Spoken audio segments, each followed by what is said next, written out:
Hello everyone, uxwbill here once again with yet another example of what happens when I get loose inside a thrift store. This is a Compaq Deskpro EX Pentium II personal computer. And yes, I did say thrift store. Around these parts it seems that most thrift stores are somewhere between totally unwilling and very difficult to convince that they should sell a personal computer system.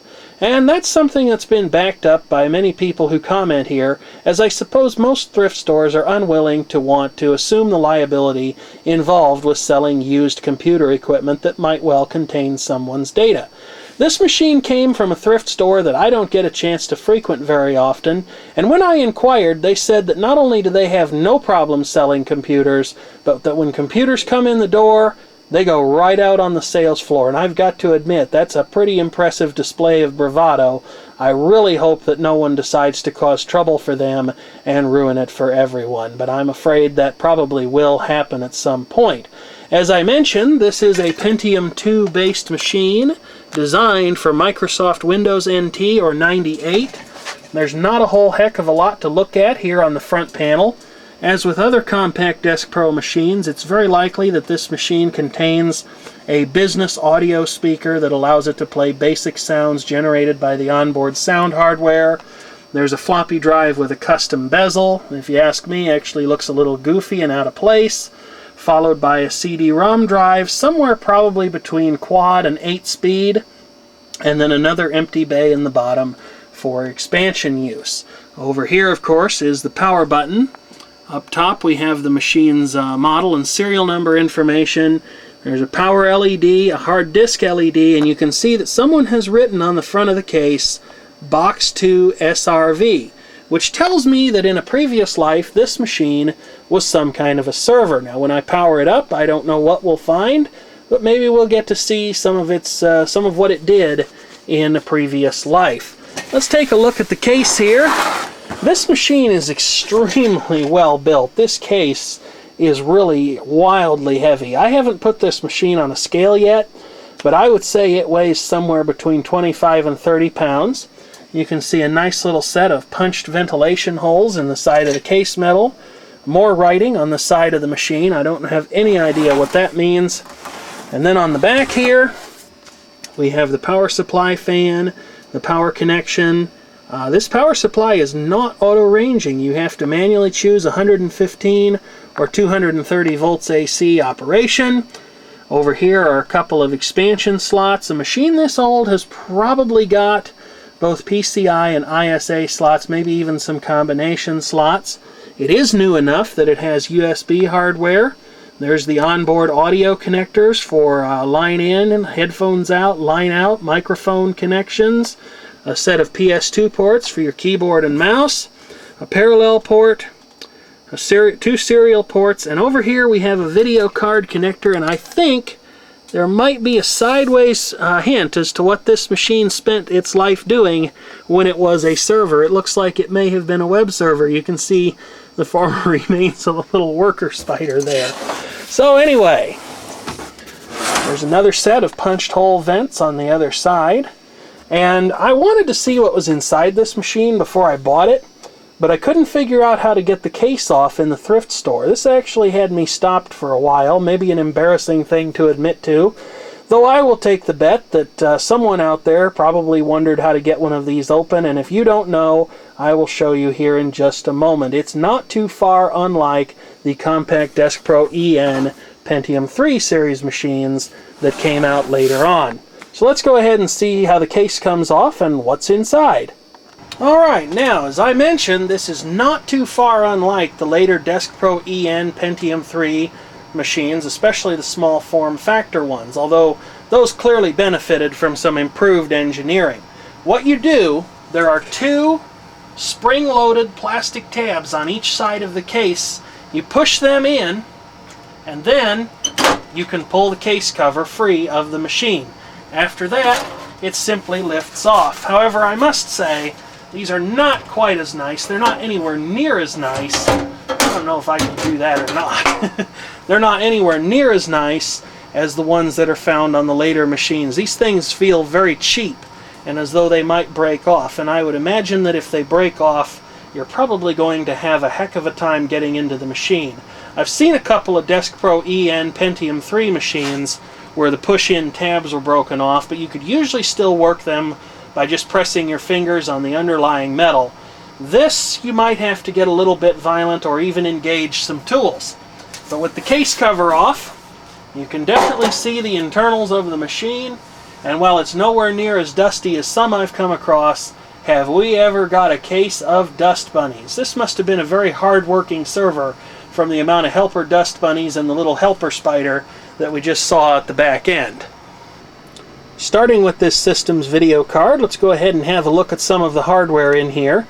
This is definitely a standard AGP video card driven by an ATI Rage Pro Turbo AGP graphics processor. However, Compaq decided, as you saw previously, to use a proprietary or at least really unusual slot bracket. I have no idea why there are two of them. You certainly won't find two AGP slots in this system. I'm guessing that maybe Compaq offered a dual monitor option when this machine was new. Right behind the video card we have three fully loaded DIMM sockets. I don't know how much memory is in this machine. And then you have a rather uniquely situated Pentium II microprocessor. This is definitely one of the more unique mounting arrangements I've ever seen. You can also see the Intel 440 North bridge hidden away underneath the microprocessor, and then there is the other side of the fan from the front panel. Here is the system's primary speaker as well as the business grade audio output. You can see that's really a nicely constructed little speaker, although the size of the magnet is deceiving. This speaker is almost certainly magnetically shielded. Let's see if I can find a screwdriver here that's not magnetized. I think that screwdriver's a little magnetized. This one shouldn't be.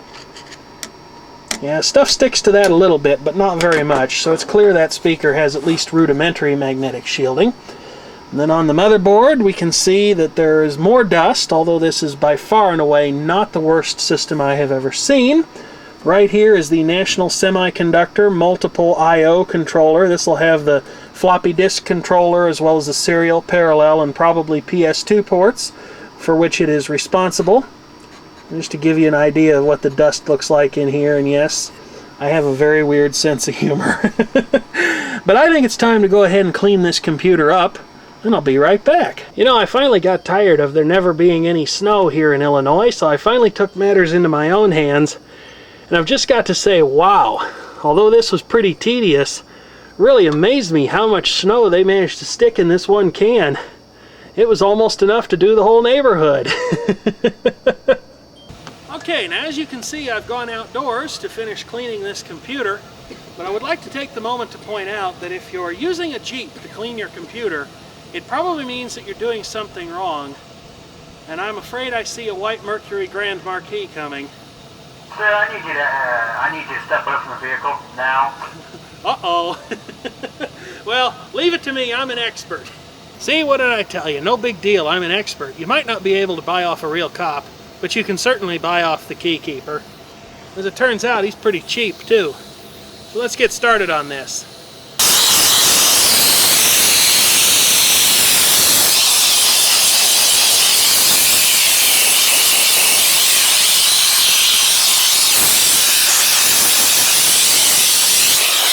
Now, after you have taken your computer, your handycam, and even yourself outdoors in very cold weather, it is vitally important upon returning to the indoors that you let everything acclimate back to room temperature and give it ample time to dry out.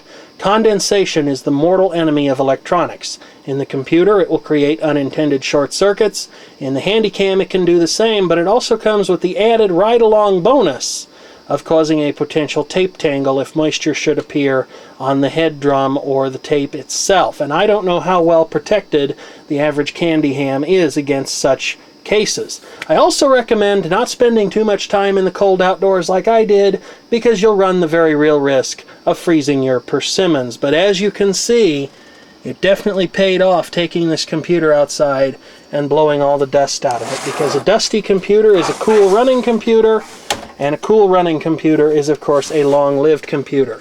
Now, most of this system, as I said previously, really wasn't too bad in terms of dust, but the power supply inlet grill was completely blocked top to bottom. Now, the toolless aspects of this case were not mere window dressing on Compaq's part. In fact, the interior of the computer is also largely toolless as well.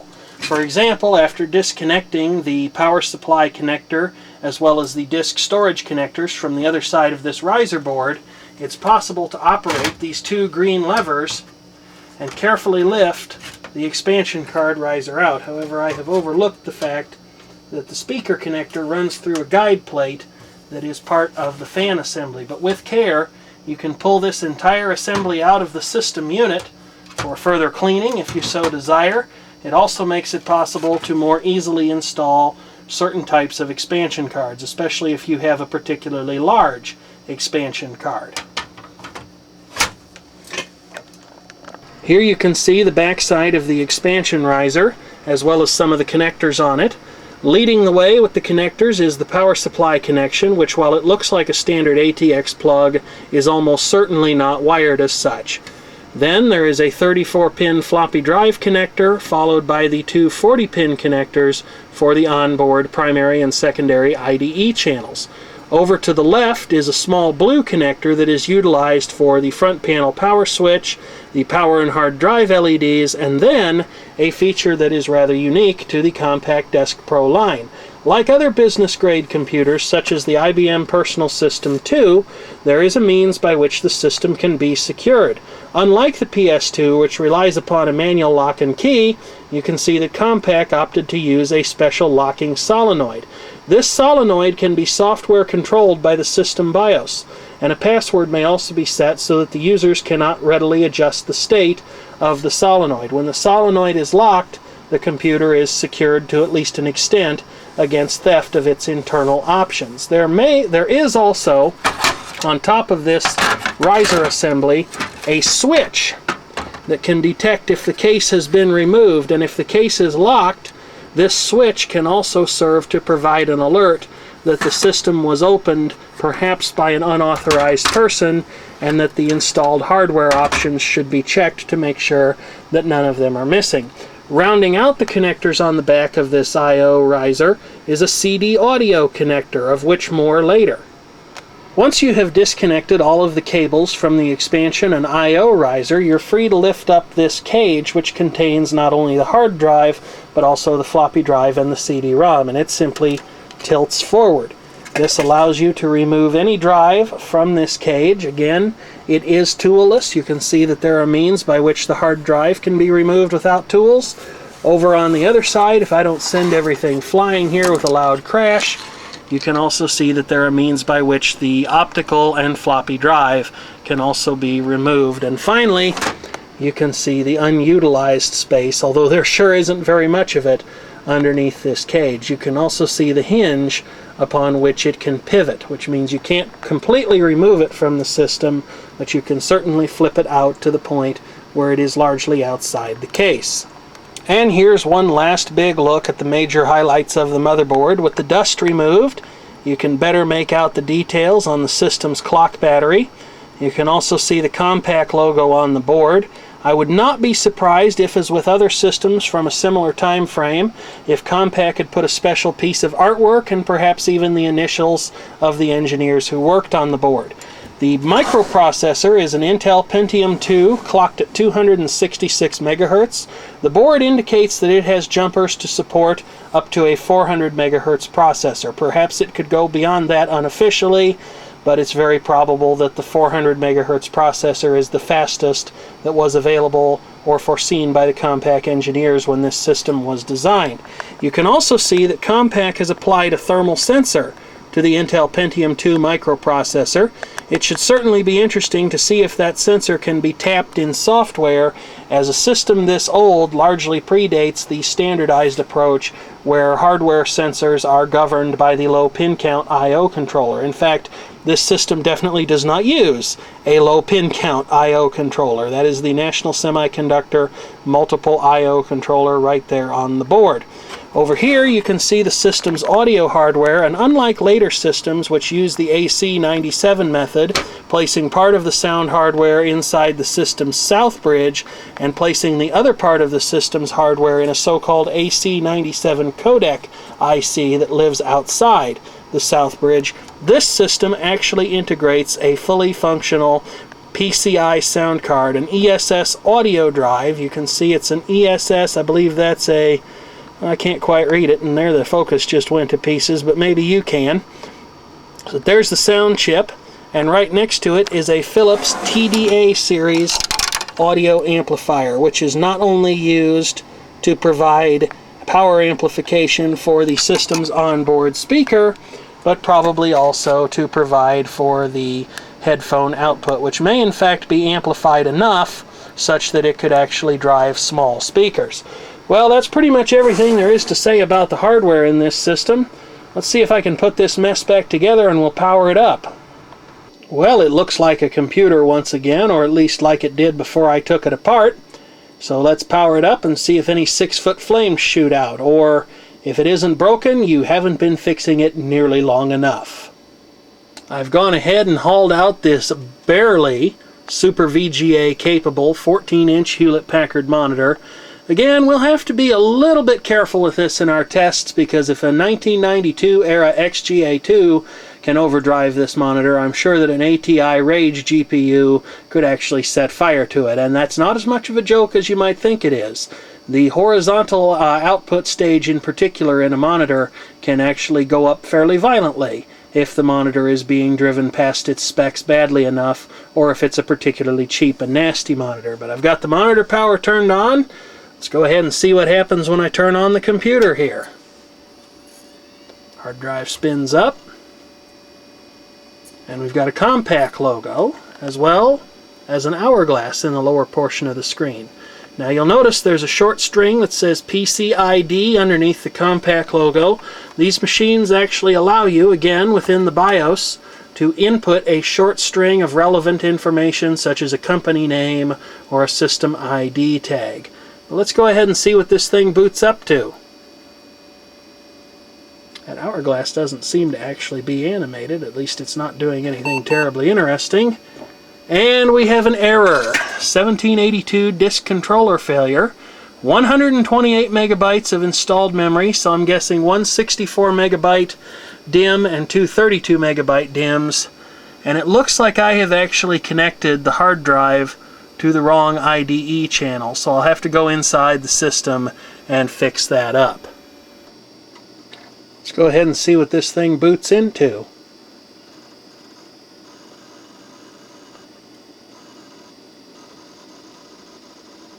Well, it must be at least Windows 2000. Oh my goodness. Now I realize that the Pentium II processor was certainly a lot more viable for day-to-day computing than it is today, but still, especially for a lower-end machine such as this, Windows XP is definitely a bit of a stretch. For a moment there, I thought it had gone into a video mode the monitor couldn't handle. Just see what we get here. A desktop, got a picture of a flower for the system wallpaper. And there's the onboard sound, in case anybody was wondering about it. Wow, that was pretty loud.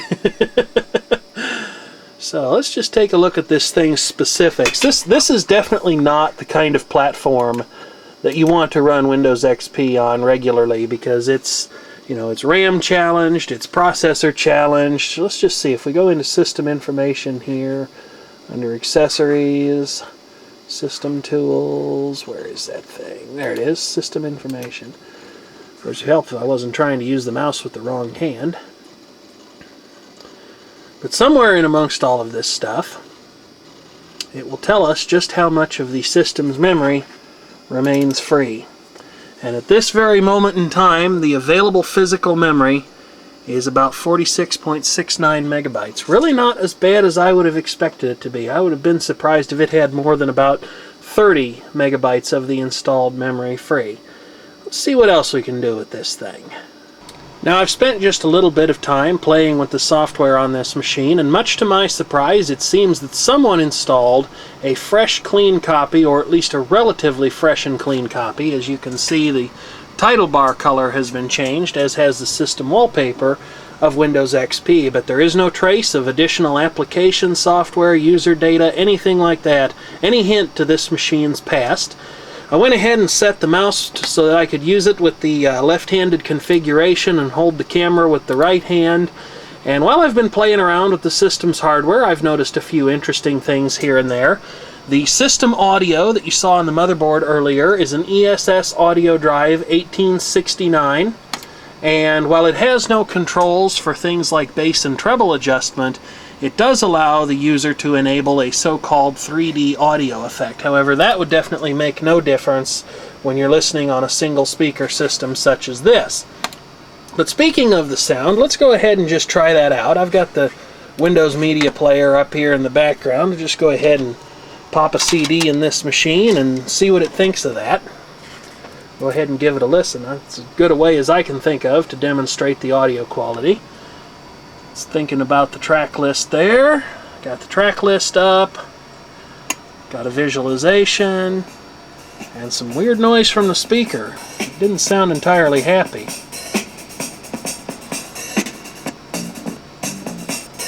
Oh yeah, it's definitely having a little trouble with the CD audio. Surprisingly though, the visualization's working pretty well. But I know what the problem with the CD audio is. With older CD-ROM and DVD drives, they have the ability to decode compact disc digital audio and convert it from digital to analog form right on board the drive. That's what that little 4-pin compact disc audio connector on this thing's I/O and expansion card riser is used for. Modern drives don't support that anymore, at least the overwhelming majority of them don't. Some of them have the artifact on the back to connect a 4-pin audio connector, but they make no use of it. Instead, they relay compact disc digital audio data over the bus. And if you ask me, that's just a horrible, horrible kludge. It never should have been done that way, and to me, it's a tragedy that modern drives don't have the ability to act as simple, conventional CD players. Obviously, none of that applies to ripping discs for MP3s and similar compressed audio formats, or even lossless ripping if that's your thing. But to make this play better, we really need to go in here and choose analog playback. Sometimes Windows Media Player will actually complain about this, but when we go and change that setting, the audio quality should get a lot better, as suddenly it's no longer being routed over this machine's congested data buses. It's actually being expressed as an analog audio signal. Go ahead and show you here. Through the mixer input for compact disc digital audio, as you can see right there between line in and MIDI. So let's go ahead and try that, see if it works a little better. Just thinking about it. Yep, it's a lot happier that way. I ain't complaining, but I'd sure like to find me a true, find a love. Had it clipping a little bit there. Someone another that's as sweet as your mother, the true. Well, the onboard speaker doesn't sound too bad, but you know what? I've got a better idea. How about a keyboard that makes a lot more noise than a Model M? I think we should try that out. This keyboard's audio power amplifier and speaker hardware can be powered in one of two ways. You can use a DC wall adapter of up to 9 volts, or there is a splice cable that taps into the keyboard connector and powers the audio hardware that way. Now, the keyboard port is not renowned for being a source of particularly high current with regard to any computer. However, while I was playing around with this keyboard just now, I got a bit of a surprise. I noticed that whenever I turn the power to the amplifier on, there is sufficient inrush current that the microcontroller in the keyboard is apparently reset. Watch and see what happens when I slide the power switch to on. Pay attention to the status of the keyboard lock LED lights. You'll also notice that the numlock LED has gone out, which means there is now a disparity in the state of numlock in the computer's operating system software versus what the keyboard microcontroller thinks. The two will become synchronized when I hit numlock once, and then the LED's status will be accurate when I hit it again. I have to admit I was a bit surprised that Compaq was so stingy with the amount of current being potentially delivered through the keyboard port. as when I had this keyboard hooked to my IBM PS2 Model 57 SLC that I just did a video on, I noticed no such misbehavior at any point, even when I had the keyboard volume turned up just about all of the way. And that to me came as something of a surprise, because IBM Personal System 2 computers, even though they would have been running less efficient, more energy-consuming keyboards at the time, are not known for having a surplus of current available over their keyboard port, and in fact some people have even blown the keyboard fuse or the keyboard controller on the motherboard, which in a machine like an L40SX is a fatal mistake, even when they were doing something that they didn't think drew anywhere near enough power to potentially cause problems. Anyway, I've gone ahead and hooked up the keyboard so that you could hear this system's audio in stereo, and so you could also hear the full effect, if any, of the so-called 3D effect. Let's go ahead and give that a try now. Go ahead and punch up an audio track here and wait for the system to get ready to play it. I have noticed that the line level output on this system is not particularly clean. Now let's turn the 3D effect on and note the difference. Wow!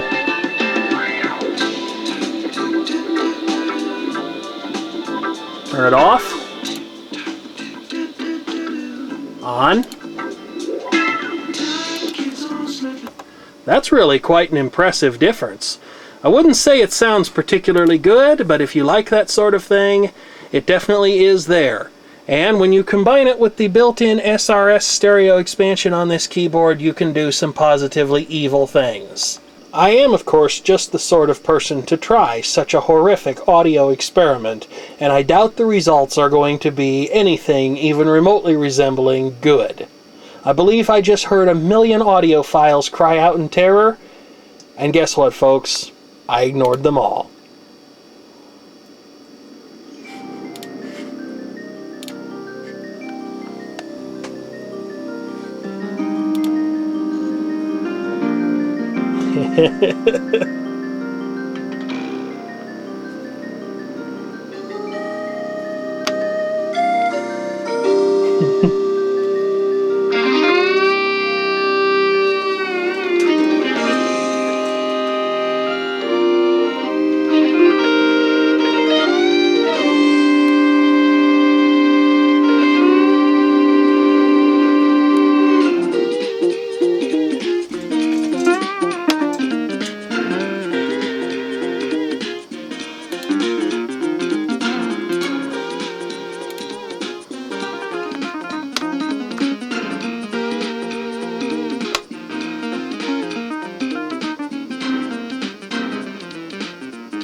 Also, as previously mentioned, this computer has USB hardware. However, the onboard USB is only capable of a USB 1.1 data transfer rate of about 12 megabits per second at most. I believe the Intel 440 chipset that this machine bases upon was the first chipset from Intel to ever feature built-in USB.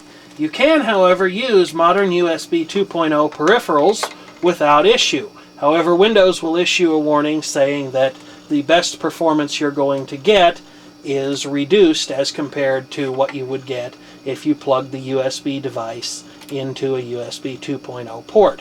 You could certainly add a USB 2.0 expansion card to this machine via its PCI bus. My reasoning behind connecting a USB mass storage device to this computer is simple enough. I didn't feel the desire to use a compact disc recordable, especially on a machine where an older optical drive could have trouble reading them, and it is of course my long-standing rule that no computer of any sort gets plugged into my home computer network until I am absolutely sure that it is running trustworthy software, because that is all too easy of a way to get a virus. And while this looks like a clean installation of Windows XP Professional, you can't ever be totally sure of that. So to me, it's simply not worth the chance. Unfortunately, SpeedFan did not find any fan controllers or sensors that it knows how to access. I don't know if this machine has fan speed control. I would assume that it probably does. However, it definitely has thermal monitoring, as you saw earlier. Well, that's pretty much everything I can think to say as concerns this machine. So I appreciate your taking the time to watch, and I encourage you to leave a comment if you have one.